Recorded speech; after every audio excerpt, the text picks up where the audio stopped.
राज्यातील शेतकऱ्यांसाठी एक दिलासादायक बातमी आहे। अरबी समुद्रात कमी दाबाचा पट्टा तयार झालेला असून त्याचे काल शुक्रवारी तीव्र कमी दाबाच्या पट्ट्यात रूपांतर झालंय। मात्र अजून त्याचे चक्रीवादळात रूपांतर झालेलं नाहीये। मात्र या स्थितीमुळे दक्षिण कोकण किनाऱ्यावर कमी दाबाचं क्षेत्र अधिक तीव्र झाल्यामुळे राज्यात 24 ते 28 मे पर्यंत मुसळधार ते अतिमुसळधार पावसाचा अंदाज वर्तवण्यात आलाय। प्रामुख्याने रविवारी 25 तारखेला अवघ्या राज्याला रेड अलर्ट देण्यात आलाय।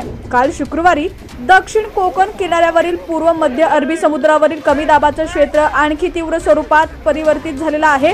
ते पुढील 24 तासांमध्ये उत्तरेकडे सरकत आहे। त्यामुळे कोकण किनाऱ्यावरील पूर्व मध्य अरबी समुद्रावर कमी दाबाचे मोठे क्षेत्र तयार झाले।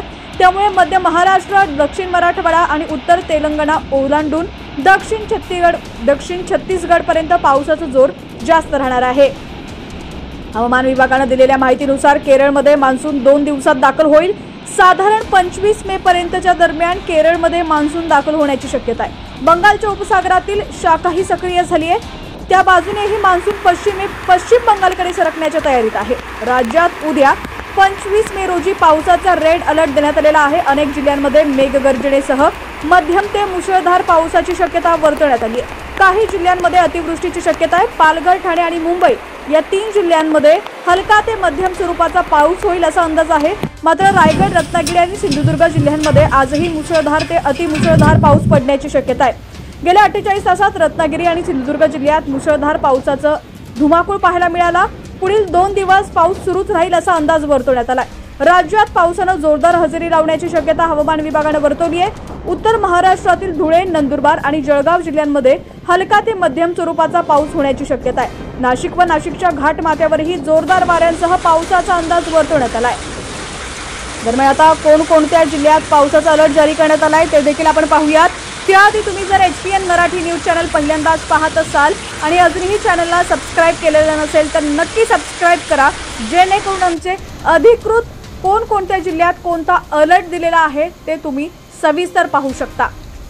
मध्य महाराष्ट्रातही पावसाचा जोर कायम राहणार असून पुणे आणि अहिल्यानगर जिल्ह्यांमध्ये मध्यम ते जोरदार पावसाची शक्यता आहे।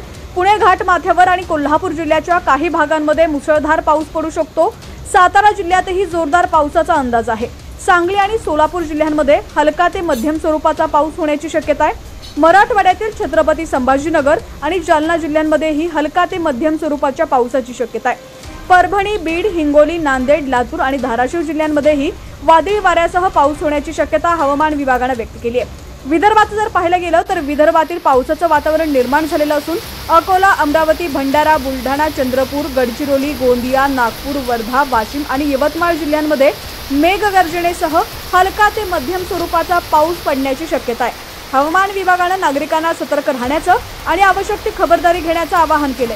जोरदार वारे आणि मुसळधार पावसामुळे वाहतूक आणि जनजीवनावर परिणाम होऊ शकतो। त्यामुळे नागरिकांनी अनावश्यक घराबाहेर पडणं टाळावं आणि सुरक्षित ठिकाणी आश्रय घ्यावा। विजांच्या कडकडाटादरम्यान झाडाखाली किंवा विद्युत खांबाजवळ उभं राहू नये। मच्छीमारांना समुद्रात न जाण्याचा इशारा देखील देण्यात आलेला आहे।